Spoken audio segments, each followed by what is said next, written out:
everybody, it's Robby Adamson. I'm going to be streaming the SACA Thursday Night Blitz tournament. Looks like we have a really good turnout tonight. We start in about 20 seconds, and it looks like there's 23 players in the tournament, so that's really good. Good turnout. And Pasha is asking, that's Puppy Dog, is asking for a nice coffee, and maybe I'll go get one later. I don't know. Anyway, thanks everybody for logging on to play in this tournament. We appreciate all the support, and we'll see how we do today. We're going to be playing 5 rounds of 5-minute chess, so let's see how we do. Okay. So we're going to play a French defense, and who is my opponent? Who is this? Adam R. Okay, I think I played him before, actually, I want to say I played him in the previous Blitz tournament, but we'll see. Okay, so we got a French.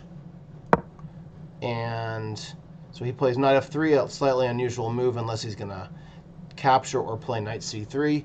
Takes is just an exchange French, and knight c3 is what we call the two knights defense. That's something I actually used to play way back in the day. Bishop d3 is a little bit strange. So let's just go ahead and develop. Let's kind of tempt him to play e5. And then on knight d7, I can play c5 and knight to c6. All right, so he's not obliging. I mean, the proper thing really to do is just take the bishop pair and just be maybe slightly better, maybe equal. But let's go ahead and play this. Let's play c5. It's a little more provocative. Give him things to worry about like c4, winning a piece. I don't suspect he'll fall for that. Okay, so he's playing something highly unusual setup here. So let's go. Let's just develop our pieces. Let's see what happens here. So he'll probably play bishop b2. I'm going to develop my pieces. And now he's got a choice to make. Does he play e5 and lock up the center, which would kill this bishop on b2? I don't think he should take. Okay, so he's trying to keep me guessing too, so I'm going to make him guess. The advantage of playing a6 is that I can play b5 here and get some more space. And now he's got to worry about something. So I might actually pressure him into taking the pawn here because the bishop doesn't really have a lot of good squares. A move like c3 so the knight could move. Okay, so he does not care. So we're going to go ahead and castle. And keep. Okay, so he's doing the same. And so now we're going to expand on the queen side. So this is called gaining space. Playing c4 threatens to win a piece. So now he really does have a threat he has to watch out for. He has to stop.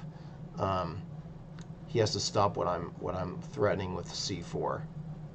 I'm going to guess, and it's just a guess. I'm going to guess that he's going to take. He doesn't. So he just lost a piece. He forgot about it. So. Okay, well, that was a mistake. I think he probably just sort of forgot about that. I can't really criticize too much because I fell for that exact trick, no joke, in a recent tournament. It was quite embarrassing.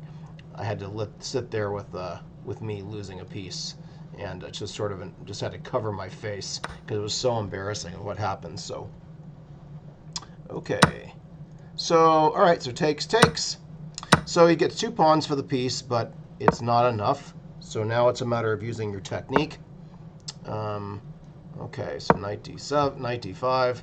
If he takes, I'm happy to take with a queen and force a queen trade. We'll go ahead and pre-move that. If he wants to keep pieces on the board, he probably should play like knight e4, although just rook c8 is pretty good. He just doesn't have any good attacking chances here. Okay, yeah, so he did play that. So let's bring a new piece in the game. This sets up potential discoveries on this queen here because I can move the knight somewhere.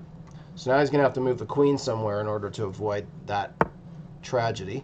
And he did not bother. Okay, so let's go ahead and take this. I think this wins a pawn. So at least the good thing is it opened up the diagonal for his bishop. One of the things you got to watch in these situations is that they take, and if you take back, sometimes there can be perpetuals. That's not the case here, but again, you still have to watch it. G6 is a little bit weakening. I'd prefer not to make that move, but the alternative is either to play f6, which hangs the e pawn because there's a double attack, I could play e5, but he still could take. So unfortunately, I'm forced to kind of make a weakness that I'm not really thrilled about. But with that being said, I have some good resources here. I have the ability to maybe play queen f4 if I want to, which is exactly what I'm going to do. And it actually forces a queen trade because the queen can't move anywhere without dropping the knight. And I don't see any sacks that work for him. No, I don't see anything. So I think this is a good way to trade when you're up in material, and this forces a queen trade. Little funny trick: if knight takes f7, thinking he's hanging the queen, there's actually knight h6 mate. But of course, on knight takes, I can certainly take with the rook, or I can certainly take with a queen. Either of those are very good. So, kind of a little hoping thing where someone you think you kind of play it as a hoping idea here, because he's if he had like almost no time left, like it was like a bullet game, he might go ahead and try it and just see if someone falls for it. But unfortunately here, the queen has nowhere to go away from black's queen and protect the black knight at the same time. So I do expect him to go ahead and sack here, or I mean to trade on f4. Okay, well, same thing. We're gonna get those guys off the board. We don't want to have any unnecessary complications here. All right, so now we're up 1, 2, 3, 4, 5, 6. So I have a piece. He has a piece for the or a pawn for the piece. So let's go ahead and bring in a new piece in the game. Putting my rook on the half open file, hitting this guy. The rook on this half open file hits the c file. So okay.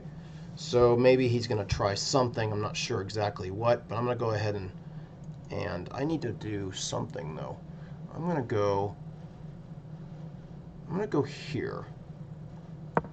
And the advantage of playing that move is it prevents him from playing c4. The only concern I have in this position, and it's not really like something he could have forced, but maybe like knight e4, knight f6 is kind of something to worry about. But unfortunately, I think he might be trying to do something on the h file, but the problem is it's just too slow. So now he's just he's dropping pawns. The question is, do I take this and allow knight e4, or do I try to play a little more carefully? I'm actually going to play. No, let's just take the pawn. There's no mates. There's no problems here. So he might play knight here, and I'm going to have to move my rook away. But again, all right, well, trading is something that I'm definitely happy about. Let's go ahead and do that. And we're going to move our rook. I like my knight. It's very well placed here. It stops all sorts of tricks here. And then also, I didn't say it, but it does stop this move rook h1. Remember how I alluded to that earlier, where he could take here. Now he's hoping I'm going to take, and then he'll be able to check and mate me on h8. So it's a nice try. The problem is I throw in what we call an intermezzo.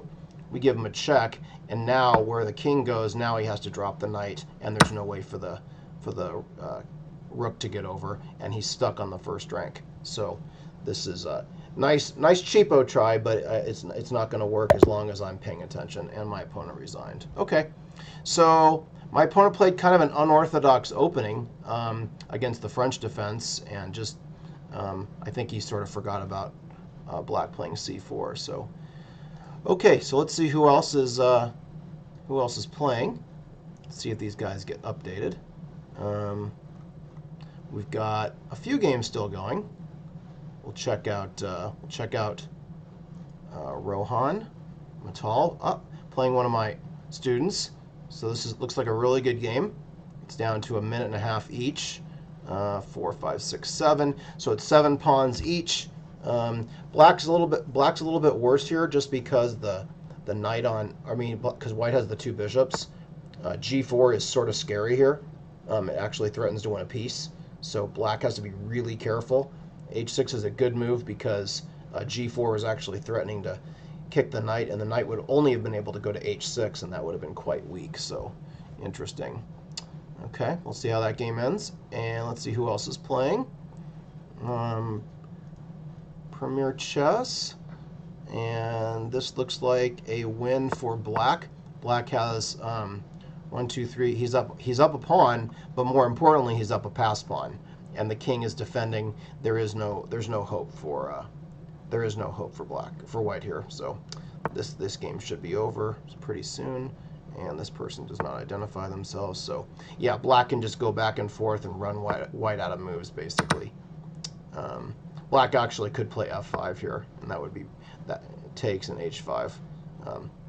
I think that probably wins too, but there's no need to get fancy. So now black can just simply go back and forth. There's just nothing there. So yeah, I don't see this game being too much of an issue. And let's see who else is playing. Harker. Let's see. Harker. Oh, he finished already. Okay. Who is this again? Chess. Oh, Bill Shaney. Yes, from Flagstaff. Okay, so he's playing in our tournaments. That's nice. Nice to see you, Bill, playing in the tournament. How many more games do we have? We have, I guess this is an exciting one here.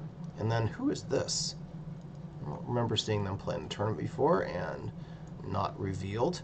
So let's check out how his game is going. This looks wow. White. If white could just simply take the knight and be better, but that's not such an easy win. B7, 93. Uh-oh, this could be a draw maybe. If 93, because it threatens checkmate, and it also threatens knight f1. There's actually a perpetual there, so yeah, I think this could be a little scary. Hard to play this position actually for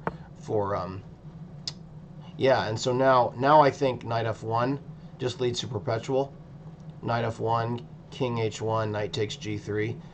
If knight f1, king h3, then queen g3 is mate. So that white has to be careful here and play king h1 and just take the draw as much as he really doesn't want to. But we'll see how that game ends up.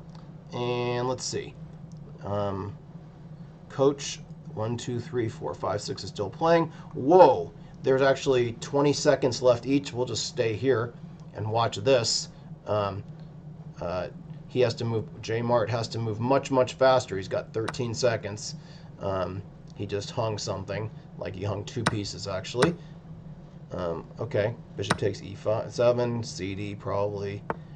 Okay, well here this is a complete train wreck. 27. Oh, I keep forgetting there's increment. So yeah, there is actually something to analyze here. Queen takes g4 is actually still a threat here.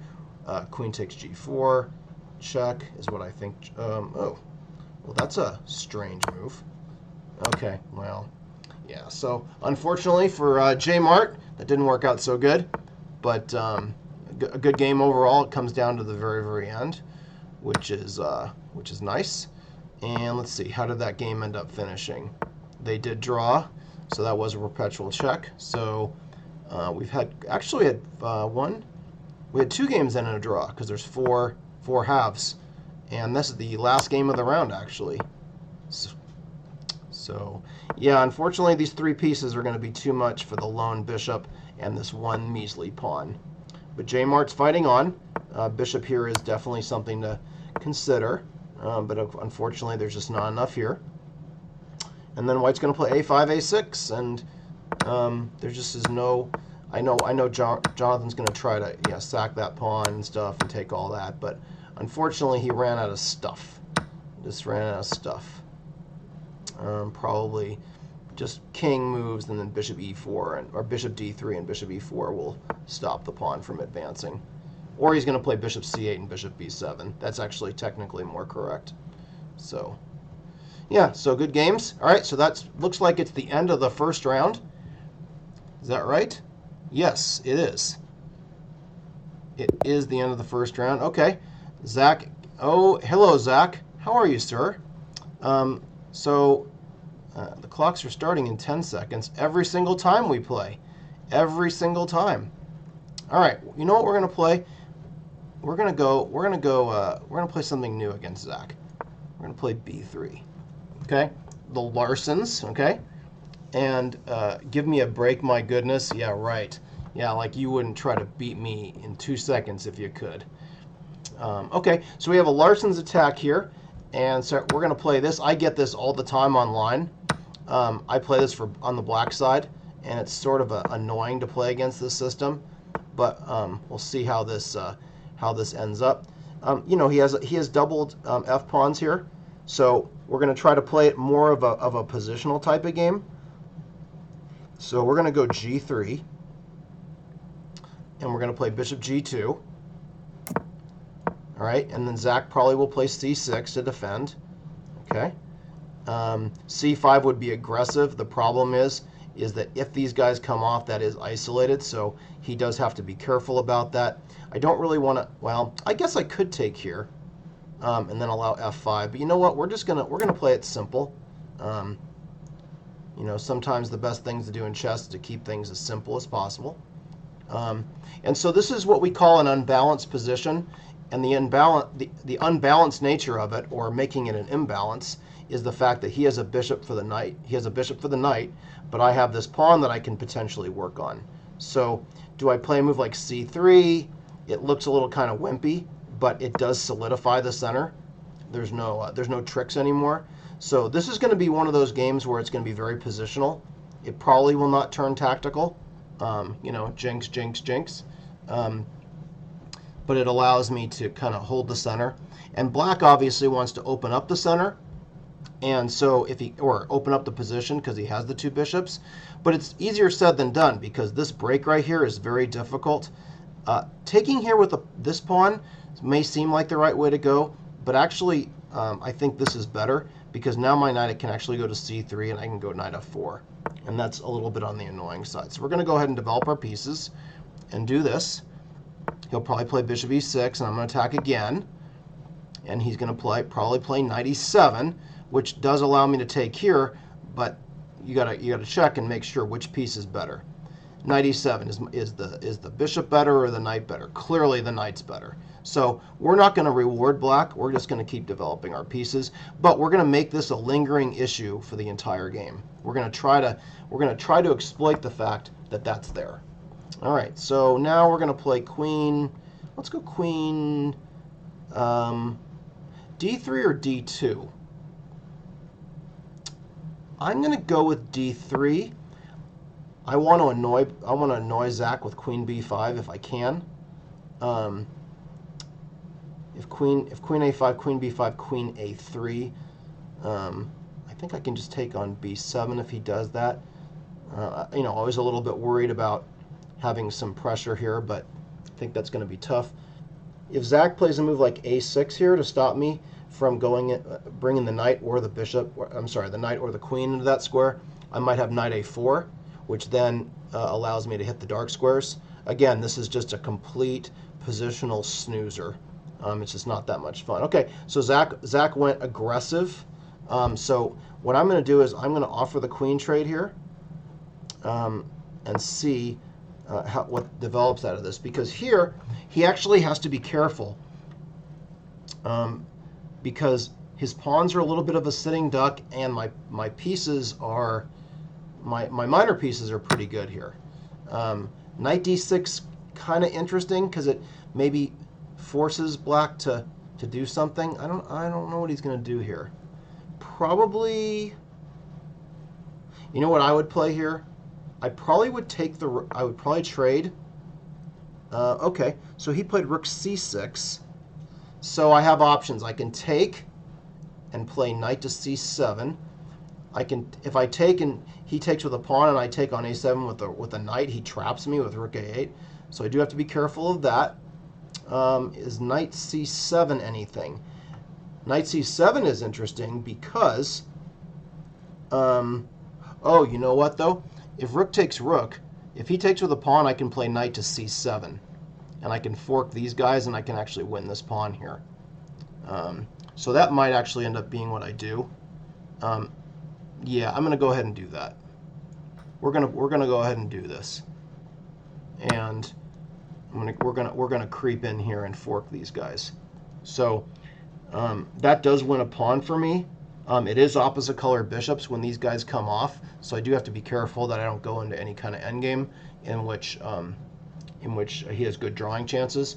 But as long as I don't trade the rooks that the opposite color bishops is not such a big deal. It becomes much more of a big deal in games where you start having all the major pieces come off the board, and white's trying to squeeze that advantage of the extra pawn. So yeah, this is kind of a boring game. This is not normally how I play blitz games, but last couple times we've played, we've actually had some pretty exciting games where it did get a little bit tactical, and so this is just sort of a different way of playing. Nothing wrong with either one.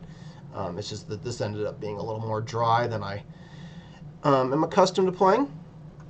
So he has to come up with a move here of where is he going to move his rook. I would guess, I don't think it really matters. I would say rook b8 is probably what he'll choose, but not because one is so much better than the other. So we'll see.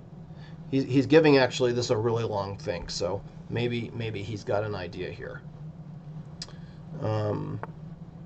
So he's actually choosing to sack the exchange here. That's quite interesting. Okay, well, I got to take it. I'm forced to.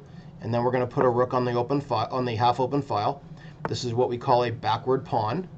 Okay, I could maneuver the knight to here to go after this, but you know what I'm going to do? My knight's well placed here, so I'm going to use one of those theories that you were supposed to learn in chess, is that you're going to improve your worst placed piece. So my bishop, even though it looks pretty good, I'm actually going to bring this around to a6 and then go to b7, and I'm going to tie these guys down. So it won't be so easy for him to move here. Yeah, and if I can play bishop here, if I can then swing my knight over here, I have 3 attackers on this pawn, which is very weak. So he's going to have to really defend well here.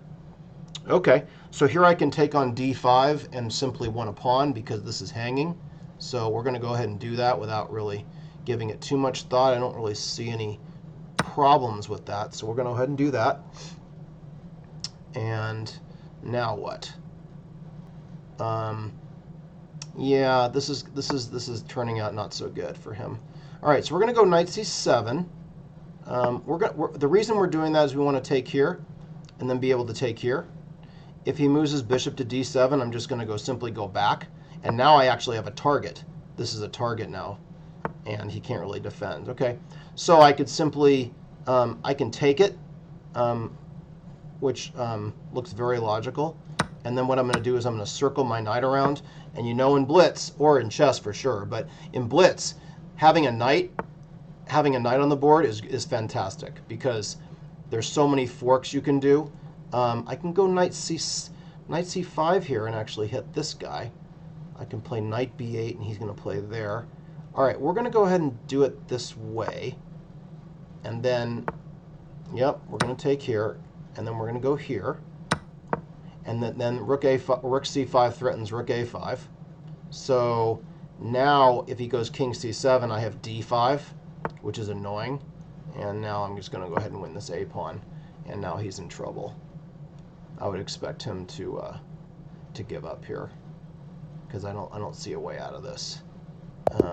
Yeah, and he did resign. So anyway, slightly positional chess there. The only thing that I think might have been a little bit better in the game was when we go back to this position, knight e2. Maybe better is just to simply play c6 and hold this pawn. Okay. Can I go one tournament without playing you? I'm sorry, Zach. I didn't mean to. Well, I mean, that's a lie. I actually did mean to. Anyway, black playing c6 here would have kept things a little more solid. I understand why he played c5. He wanted to make his bishop good. The problem is that there's no, once I play c5, c3, you can't really expand the pressure on this, and so then it becomes a question of whether I want to take. In the game, he took on cd, and I played cd, and then he was just a little bit weak. So, sorry, Zach. Very positional game. Okay, so we're going to go back and check the standings of the games. So we've got, okay, it always takes my screen a while to refresh for whatever reason. So what other games are going? Let's see. Is he still playing? He is still playing. So he's playing Puppy Dog, one of my students from way back in the day. Pasha helped us win a several national championships, 3 actually, in the years 2004 when he was a 9th grader, and then when we won the high school nationals in 2005 and 2007. And he was one of our top scorers back then, and he did a really good job, very motivated. Here, he is down a pawn, but this is annoying. Actually, rook f1 is annoying here, although I guess he can play knight to d4. Can he take on f6 first and then play rook f1? I think just f5 or f5 and then knight d4. I don't really like that. So, yeah, Rohan, without thinking, should play knight d4 here. I don't even see another move he can play. So white should play rook f3 or r3 to f2, I should say, and defend his rook and just try to keep the pieces on the board. White does have a bishop for the knight, so at least he has something, somewhat of a what I call, and my students make fun of me for, is called the X factor, something you have that they don't. The problem with the X factor in this position is black is up a clean pawn, and it doesn't seem like there's a lot of compensation. H5 looks a little suspect, to be honest. I would play bishop c1 and get my bishop in the game. Knight e3 might be annoying. If he plays rook e5, you can tempo him with knight c4 again, so it may make him make a decision here. Oh my gosh, he's mouse slipped for sure. Okay, so that was bad. But it's still not easy because the knights are pretty good. I think Rohan touched his king, got the king in the hand of the mouse, and then messed up. But here, black does have knight b4, which is annoying. And if he doesn't really want to take the knight, because then how does he defend the c pawn? So knight b4 looks quite good here, actually. It could be a little bit on the annoying side, because if c3, knight takes d3, it forks the rooks. Okay, so black could have. Oh my gosh, Pasha, you could have black could have taken on d4 and maybe played rook takes e6, but this is going to turn into an endgame, and this is going to be a little bit of a mess. Albeit it is a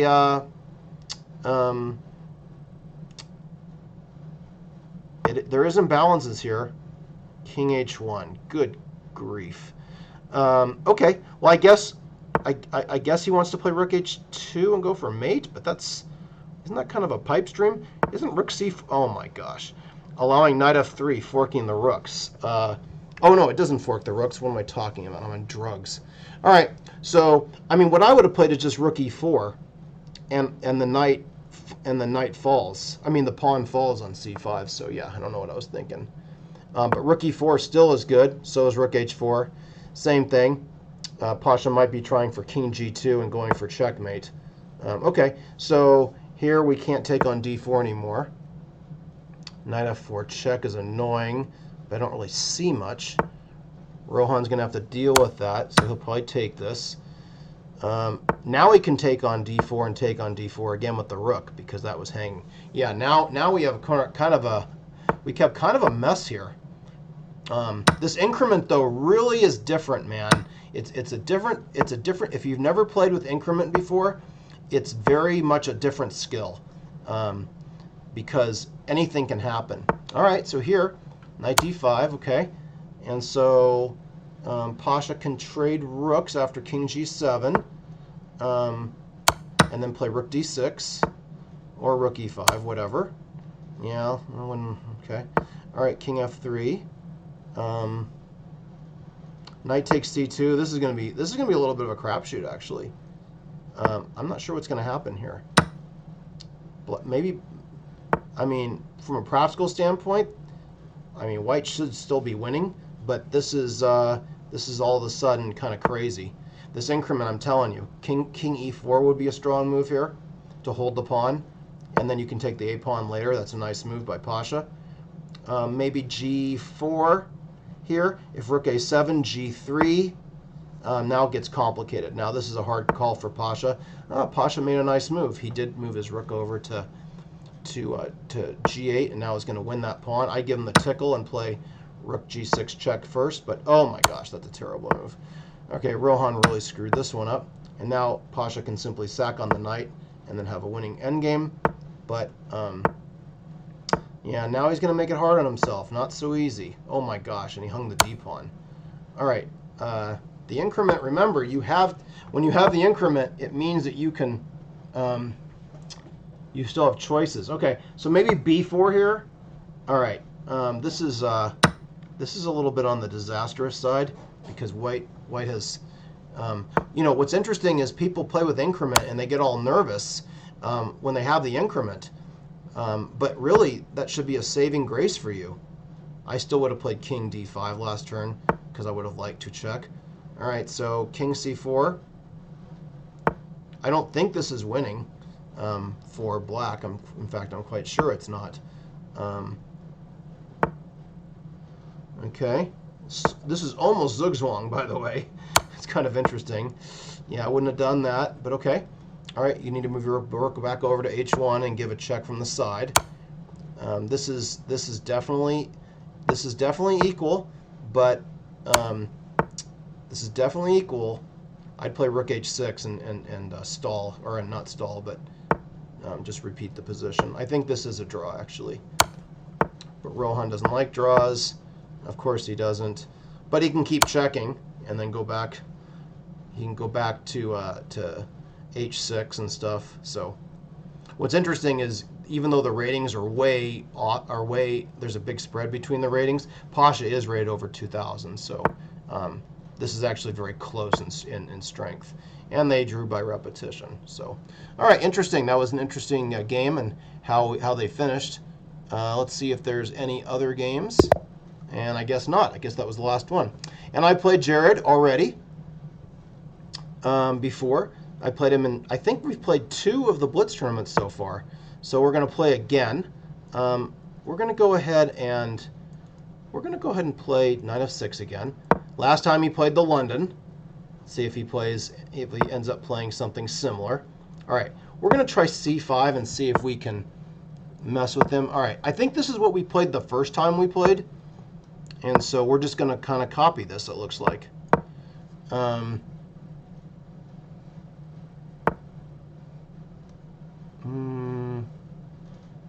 don't really want my bishop on that square, but we're going to go ahead and take it. And then he'll take with a queen, of course. All right, so e6. I mean, bishop f5 was probably better, but I want to be able to meet bishop g3 with that. Oh, okay. Well, that seems a tad optimistic here because I can simply kick you. I don't see it. I don't see an idea, so I'm not sure why he did that. Okay, so we got a free tempo, kind of. Maybe he wanted me to do that. I don't know. All right, let's just develop our pieces.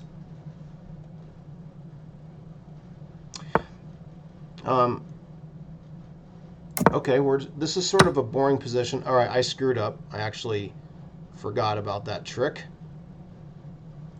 All right, so I kind of messed up. Now he's going to play b4 and try to hold on to the pawn. So I have to be aggressive here and not let him get me. So we're going to have to play this a lot more aggressively. I really messed up there. And what's funny is I'm aware of that trick because I've done it to other people. So here I'm playing f5. I don't really know if it's that good, but I'm going to try to induce him to play b4. Okay. Knight d4. Clearly, I don't want to take and make his pawns good.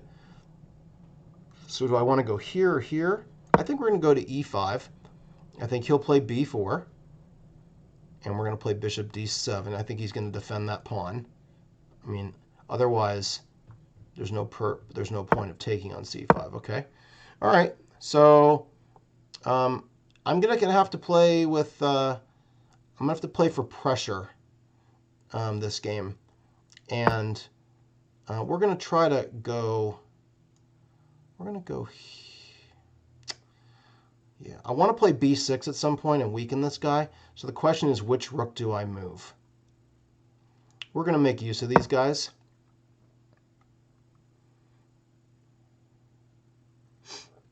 So yeah, that wasn't so smart on my part. I messed up. But this is a strong Blitz tournament because I played Jared, I want to say, in the last round a couple of times. Okay, so Jared's saying we're not going to have a positional game. I'm going to try to crack you open. And that's fine with me. I don't think I can really be picky here. I think I have to take this. And so now it's going to get crazy because now he's got to go for h7 here. Do I play h6 or do I play g6? h6 opens this up, but he can't really get in. But I'm a little worried about f4 potentially. So maybe I play... Ooh, I don't really like this position, but I'm stuck with it. I guess I'll play g6, although he could castle and play rook. Okay, well, we're just going to have to do this. Sometimes you have to make the best of a situation, and here, when you mess up like I did, you don't really deserve to have everything go your way. So that's just not going to happen in this game. So if he wants to try to crack me open, he could try f4 here. I will probably play en passant. And if he doesn't play f4, I think b6 is what I'm going to have to go for here. But now you see what's funny. It would have been better if this other guy, if this rook was over here, right? Because then at least I have some protection from my king. So g4 sort of made sense on that level because these guys are all open. Okay, so he's coming after me. All right, and we're gonna crack this. If he plays f4, I'll probably take here. I think. Yeah. Whew. This is scary. Very, very scary. All right, knight f7, not really what I want to play, but because you see how weak my king is here. Like bishop d3 is definitely a possible move to come after me and sack and crack my king open. I definitely do not want this. Yeah, this is really very poor play by me. I messed up. So he's playing c6, so he wants that. Yeah, that might lose the thread of the game a little bit, but let's see. Maybe he can get. He's gonna try to generate something here. The problem is now. I see what he's trying to do. If I play queen here, he might play f5. So do I have another choice? Can I play queen d6 instead? If f5, I have queen here check, but he still has king d2. This is scary. So maybe queen a5. If f5, I have bishop. You know what? We're going to go active here, even though it looks like my king is, like I'm going way off the goose chase here. But bishop a4 is now a threat, and now I can actually get this.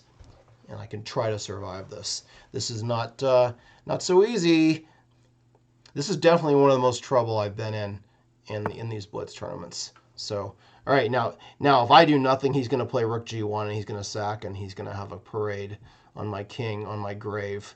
So the question is, do I play bishop a4 here, hitting the queen? Do I play bishop d7? I'm going to go here because it creates an immediate threat. And this is still really scary, though. My king is definitely not in good shape here. Probably queen d2 is the best move. Oh my gosh. Does everyone see what a disaster I just got myself into? If I take this queen, he plays rook g7 check. My king has to go here, and he checks me here.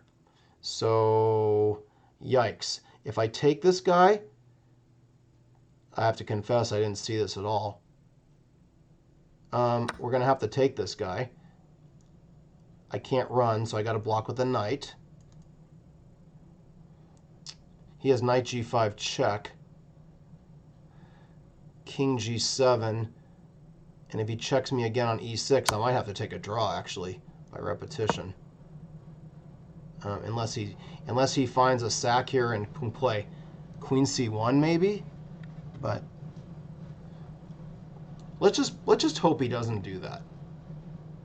Let's just really hope he doesn't do that. Knight g5. I can't move my king to g8 because he takes on g6. So knight g5, king g7, knight e6 check, king f6. Ugh. So risky. Very risky. You know, he might try rook takes h6 here. He might try it. Although, you know what? If queen c1, I actually have, no, I don't have d4. I don't have my queen coming here. Okay, so he's keeping the queens on the board, and look what he's threatening. He's threatening the same trick, but he's also threatening queen d7, queen b7 here, and that is a disaster. Ooh boy. I can feel this being a resignation here.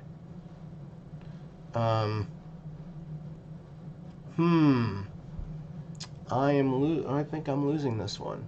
Takes, queen h1. I can't guard the h1 square.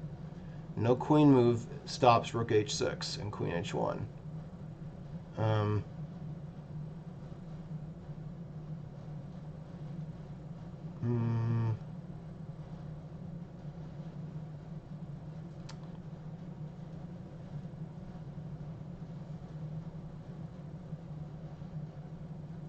I was thinking of bishop e8, but he still has queen b7. Uh-oh.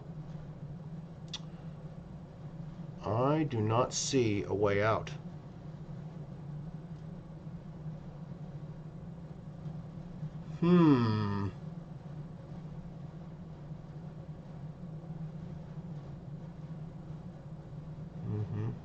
Well, this is a very nicely played game by Jared.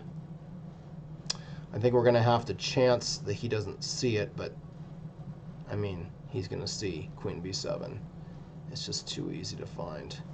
All right, we're going to try this, and we're going to go here. If he sacks here, I'm going to play king here, because obviously takes his mate. And then if he takes here, I have to move my king again, because obviously if takes, queen g7's mate. So he's got a very simple win here. Yep, I got to move in. And rook g7, king takes e6 is not mate, because I guard that. Okay. I can't go here because of the check. All right, we're going to go here.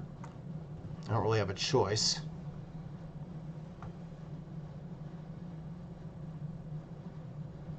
Yeah, this is very bad. This would take divine intervention to get out of this one. If I play queen c7, he plays rook g7. If I go here, knight h7 is mate. Yep. If king here, he has. If king d8, he has rook d6, which is mate.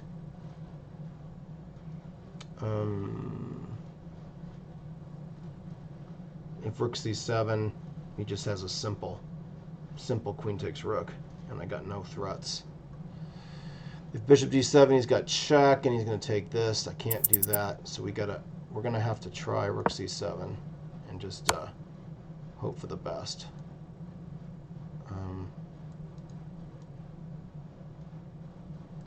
Guess we'll go here.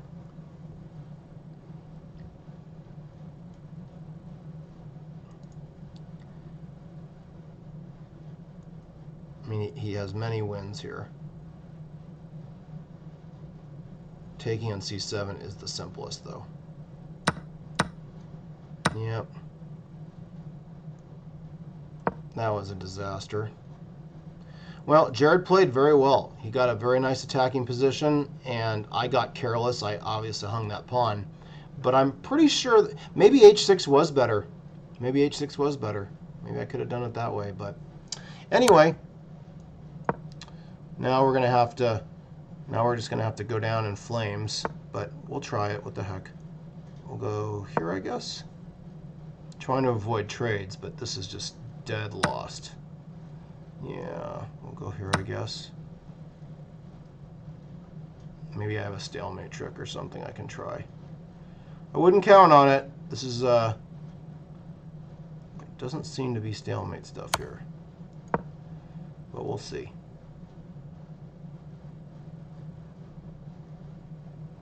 Yeah, the king is very, very well defended here. It's just not good.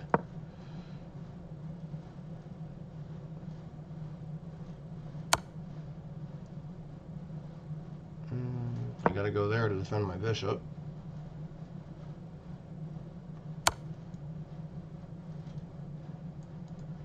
He wants to trade queens, which is why he went there.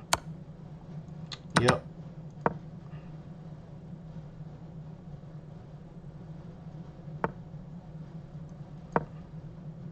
Yep, I got my clock clean this game.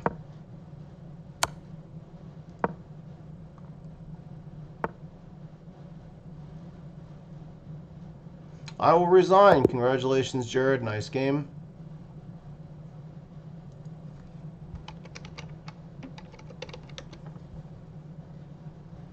Okay, and we're going to play. Let's see what the standings are here. So we got 2 3-0s. Oh, brother. Okay, well, let's go ahead and play the game. So, all right, so we're playing Coach. So he has 2.5 out of 3. This is the first time we've actually played in an event like this. So he's playing this, what's called the Owens defense.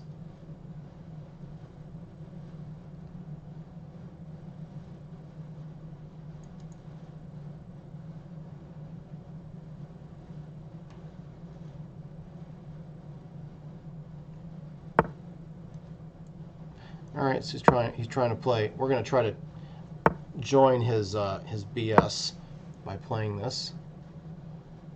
And we'll go ahead and play Bishop G7. Let's go ahead and play C3. We'll hold the center nicely.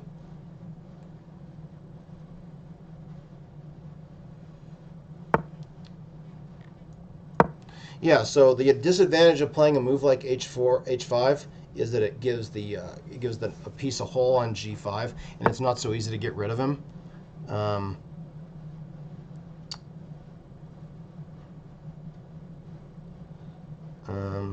Yeah, so this is one of those positions where you smell something, like Bishop C4, E6, takes, Queen moves, takes. But I don't like those positions, generally speaking. I could play Queen F3 here, but then he's going to play Knight H6 maybe.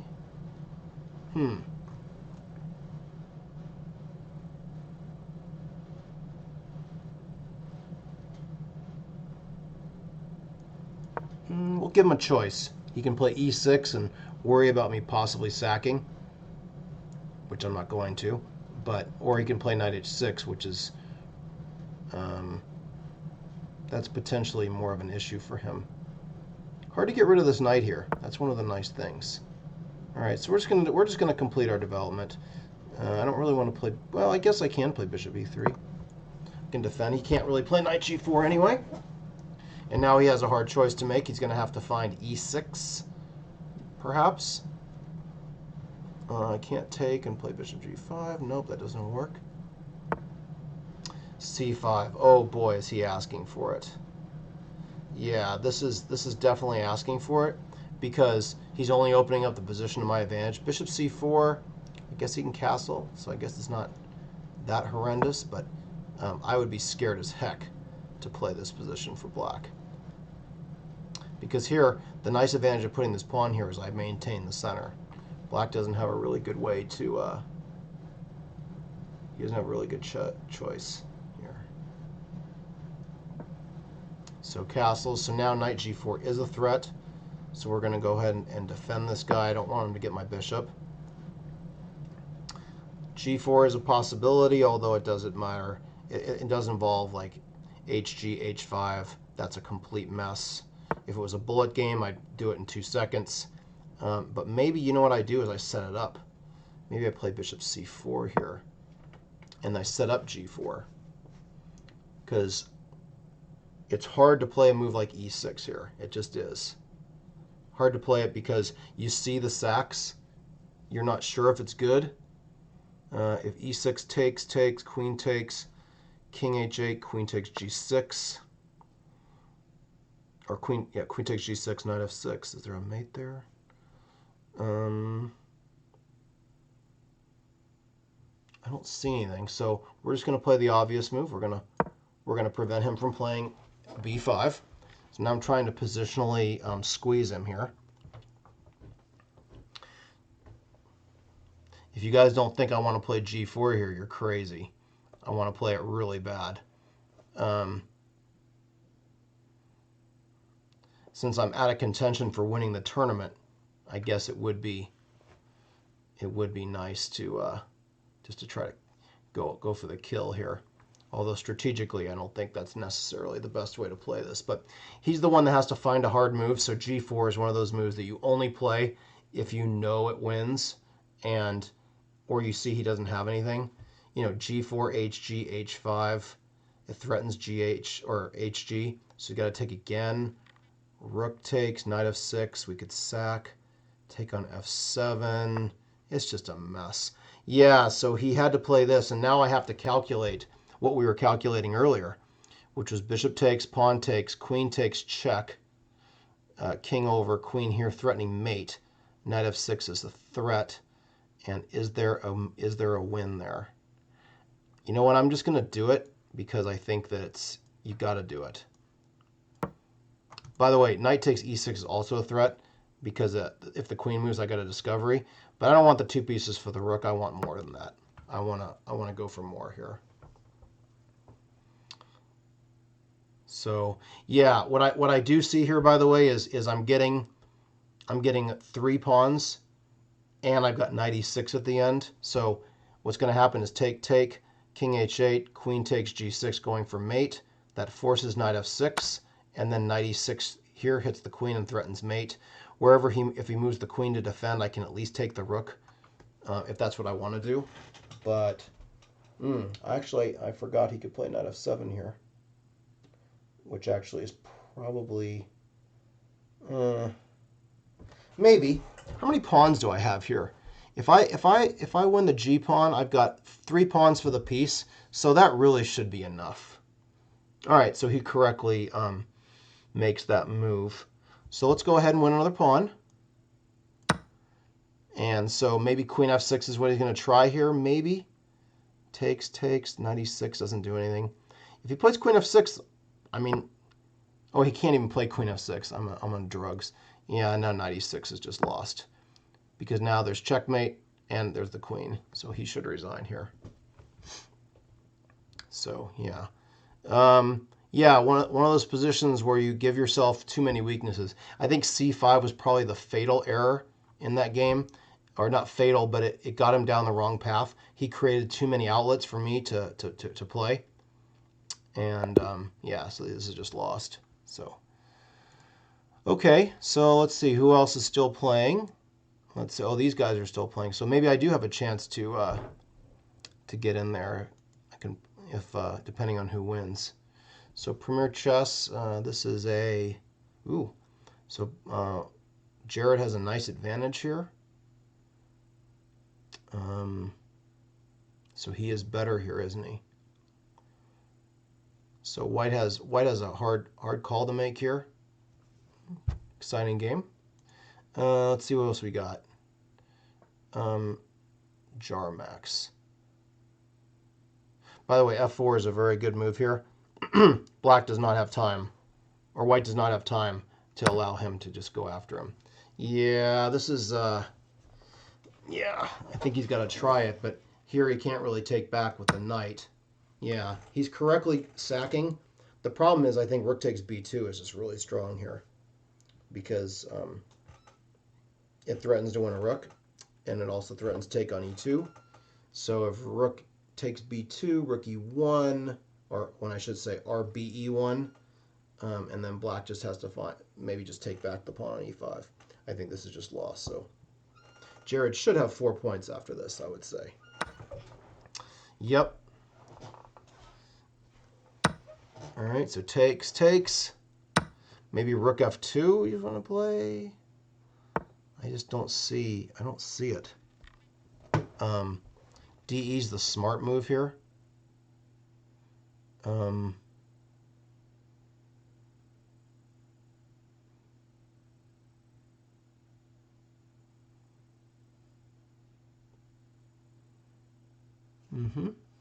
Yeah, I think DE is pretty solid here. I mean, I guess white could play knight takes c3, but then knight f4. No, black's definitely winning there. Unless he tries to get greedy, but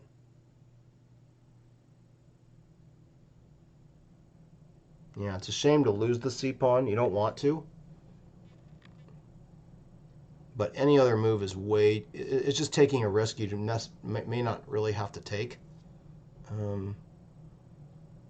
White has kind of an interesting, if he doesn't play DE, he's got E6 too.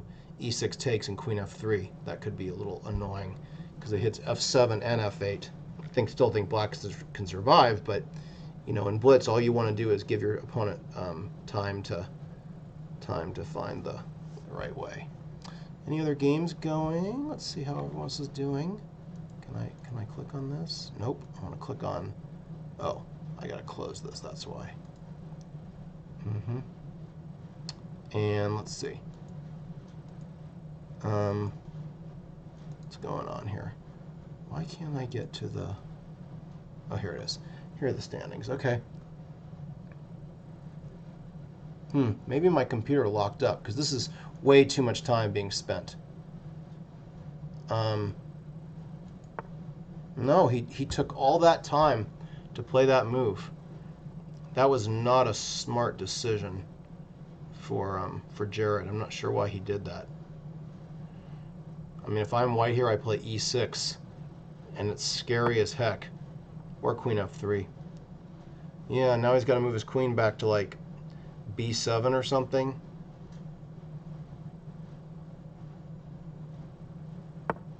Yeah, Jared got too cute.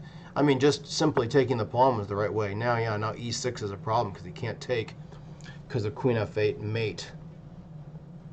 So, yeah, and so now it's if queen takes with a rook, king G8, king F1. Ugh, looks like a mess. But it does look winning. That looks all right for white. So now white actually has a hard choice. White doesn't really want to play EF, I don't think, because of king F8, and I don't see how he makes progress. So queen F7 probably is the only way to go. King G8, yeah. And then I don't like rook F2. Ooh. I guess. So he has to move his. Okay. Ooh, he doesn't have a choice. That's a nice little trick. Yeah, black screwed that one up. I don't know why he did that. Just E8 queen. You can check and play C2, but this game, yeah, that's technique now.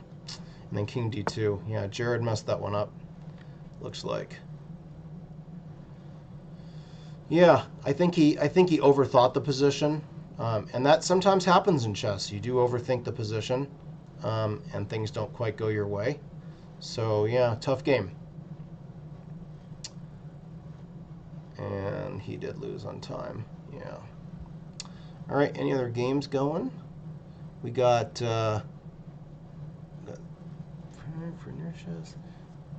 all these games still going?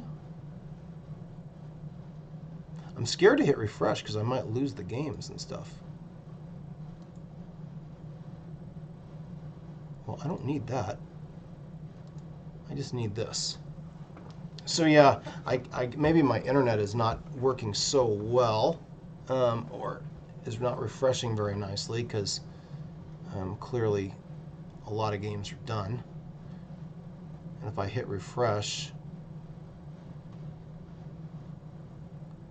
so there's 19 players. So it looks like some people. Oh, yeah. We had some players drop out. Looks like, or this person played one game, that person played 3, played 4. So this must be. Where are the games?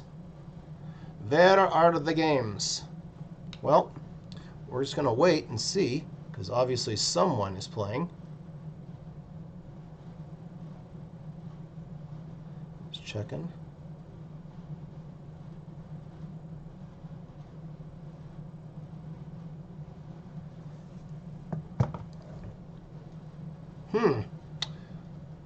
Well, is this...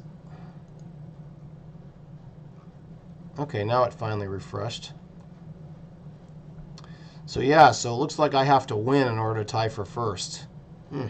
Not the best blitz term I've ever had in the world, but Jared played very, very nicely against me. Came up with a nice sacrifice. So, we're just waiting for the last game. Oh, there's the game. Okay, that's the one that's still going. And yeah, this is game over. Yeah. Who are these guys? Kuni Ninja from Neverland. Uh-huh. So this should be, this is bad. I mean, just advance all the pawns and that should do it.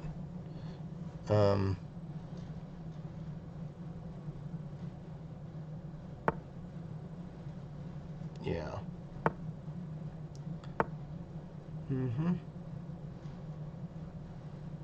Barring a stalemate.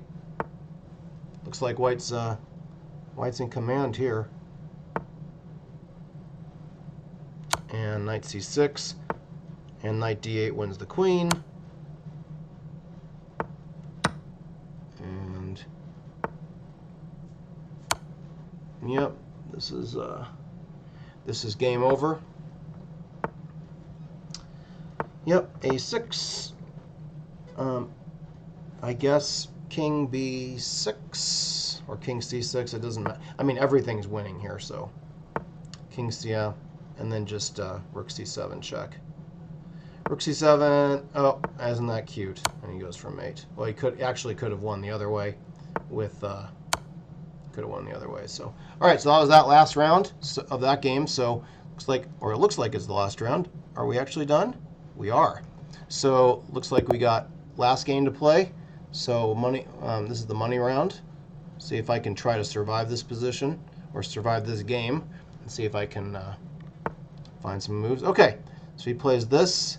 I'm going to go ahead and play e5, and we're going to check this out. So we have a Roy Lopez, and this is a yeah. I play that. I'm going to try this line that I've tried from time to time. This sort of bishop b7 is an unusual move.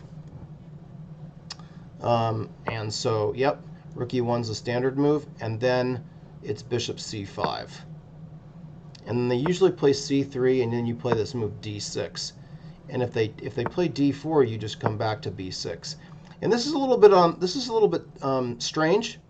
It's a weird line for sure. A4. Okay, so we're going to go ahead and play this. Yeah, so the main line here is bishop g5, and now it gets very interesting. Very, very complicated position.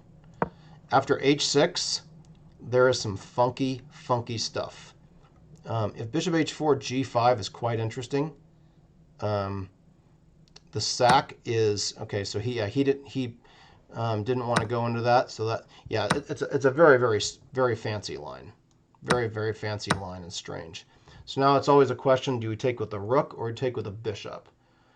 I'm going to say, if we take with a rook, I don't see the value of that. So we're just going to go ahead and play bishop takes. Yeah, okay. So now he's trying to blunt the bishop on the diagonal. So what do I do here? If I play ed, if he takes cd, I want a pawn with knight takes d6. So he's going to have to give me the bishop pair here. So we're just going to go ahead and do this. And if takes, I'm not going to take here because he could save he's going to win a piece.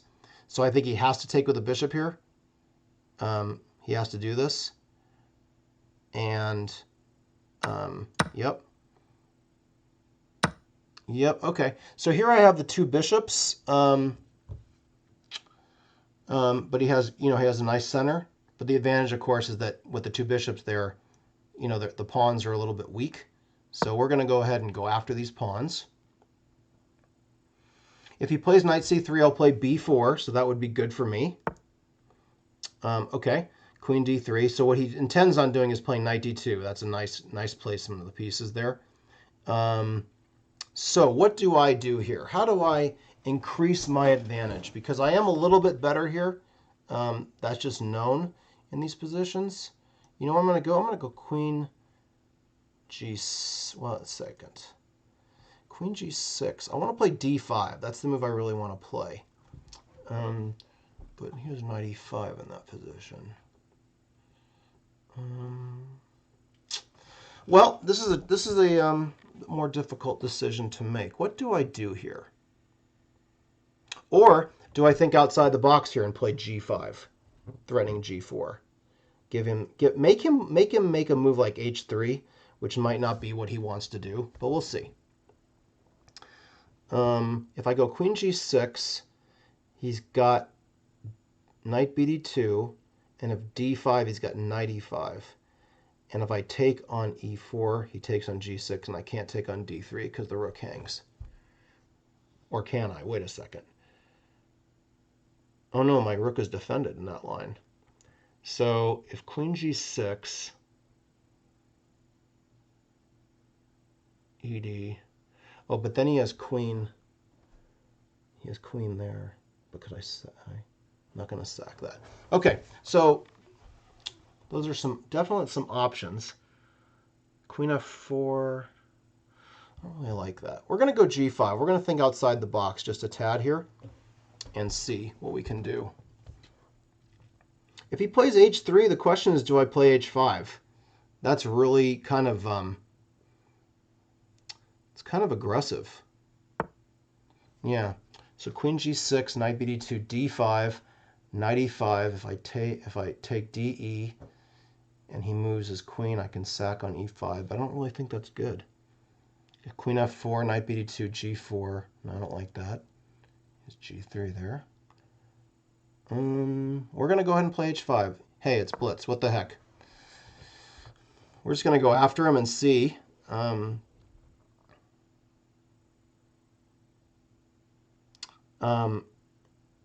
If E5, I'm going to go ahead and play Queen F4. I guess I could take and take. Yeah, I don't really want to do that, though. No reason to open up my pieces. Yeah, so if E5, Queen F4, if ED, I can trade, and I have the two bishops. So, yeah, if I can open up the position and make these bishops good, that's what I really want to do in this position.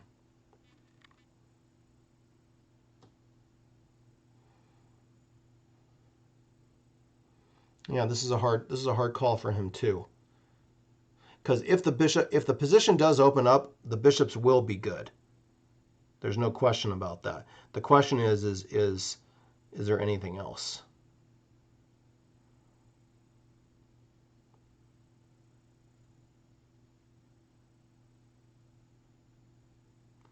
Interesting question. Because Knight BD2 doesn't make any sense because I have G4 unless he's got something I don't see. D5 just opens up that diagonal for the dark squared bishop, so I don't really like that.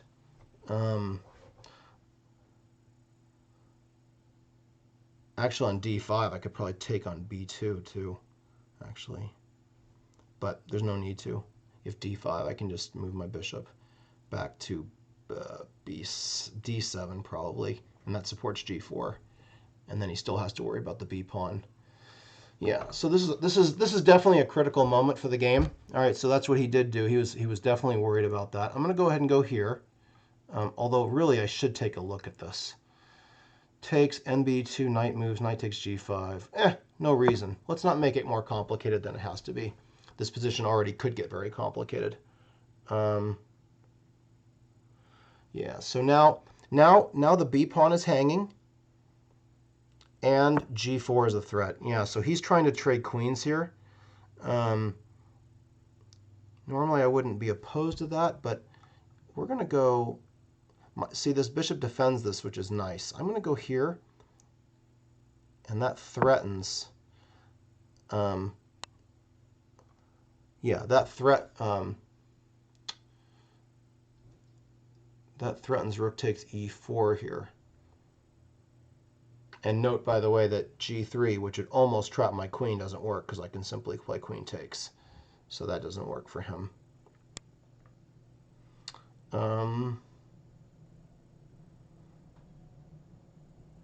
Yeah, so if queen d2, rook takes e4. Yeah. And if rook takes e4, queen takes e4, he's got this. So I do have to be a little careful here. This is still in the ballpark. Taking, I guess, I'm not a big fan of, because I mean, actually, that's probably okay. But is it worth it, actually? So if I play rook takes e4, rook takes e4, queen takes e4, queen takes g5, check, king h8, or king f8, his knight is hanging, but he might have some perpetuals.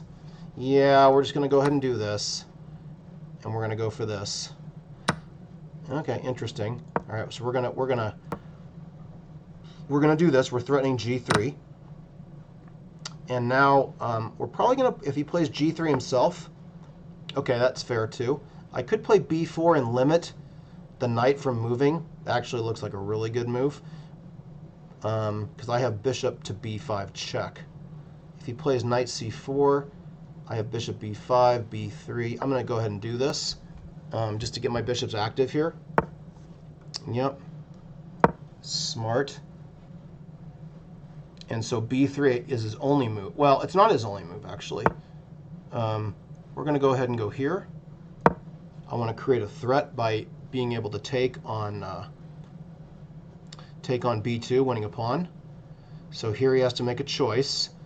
b3 ties him down some more, because then the knights are really married to each other. Not that they're not already. Bishop c3 if he does that. Rook king e2, I guess.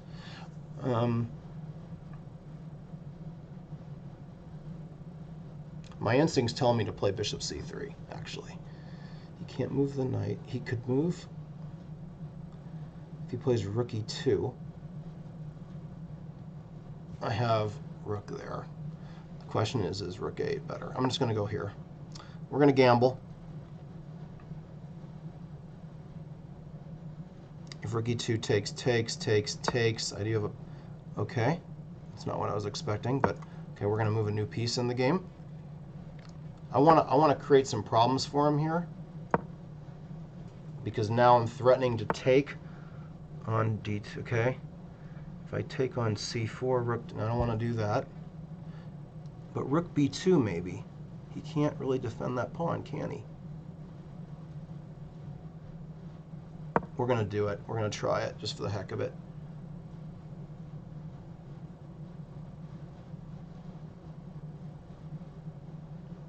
King e3. If I take on d4, d2, yeah, that can win the b pawn. So you can't play king e3. Oh no! If king e3, bishop takes d2, knight takes b2. I don't want to do that. That's actually a mistake. So yeah, I was getting a little dicey here. Actually, this is did not expect. This is so, it seems so dry, but all of a sudden there's some nice tactics to look at. So if king e3, ooh.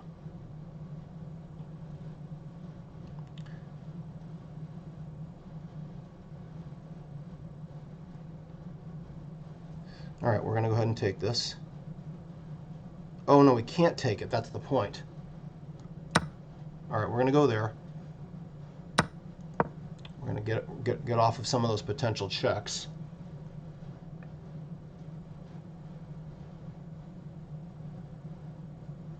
If king e3, I can take this with check. And if knight takes, all right, we're going to go ahead and do this.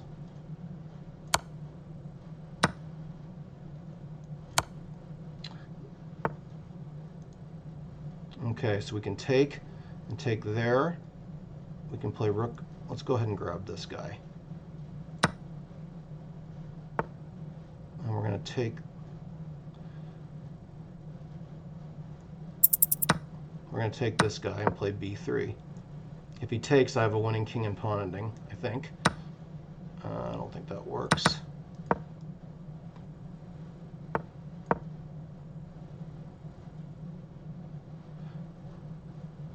king c6, king e5, yeah.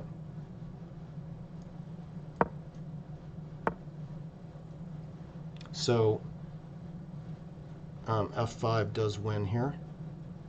If I take, that's winning. Yeah, this is a tough game. The bishops became too powerful is the problem. And so now, yeah, now he's going to drop this guy. So yeah, good game. This was a tough game. Playing in their master, very strong event, and yeah. So yeah, we tied for first today with Premier Chess, and good games. Enjoy it. Enjoyable tournament and stuff. Let's see who else. Is it all over? It is all over. Yeah, we were living on the increment for a while there. So anyway, thanks everybody for tuning in and watching this match.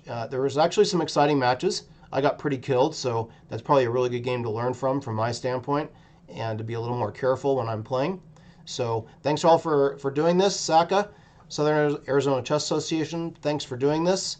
There are, you guys know that for the adults, there is the lecture on Wednesday that we're trying to do on a weekly basis, and then there's the Thursday night event, the Thursday night Blitz event, which was tonight, and then Chess Kid has Blitz tournaments on Tuesdays and Thursdays, and then on Friday, Chess Kid has a Beat the Coach, and it looks like I'm doing that this week. So if you're a member of Chess Kid, you can certainly sign up to play me and try to beat me. And I will be working with Jonathan Martinez, who's an expert player, and he's going to be helping me during the games and giving me thoughts. And it's very nice to have have that worked out and kind of discuss how he thinks and how I think, and see how we kind of approach games. So thank you everybody for tuning in. It was enjoyable to do this live commentary of while the games are going. It's a lot harder than you think it is. It's not easy to do it because you're talking and you're not really paying attention sometimes. So anyway, thanks all for attending and for tuning in. And I'll be posting this on my YouTube channel. This is probably where you're watching it, but make sure you tell all your friends that the YouTube channel is I'm trying to do lots of lectures and going over puzzles and all that kind of stuff. So until then, thank you all for tuning in, and I will talk to you later. Thanks.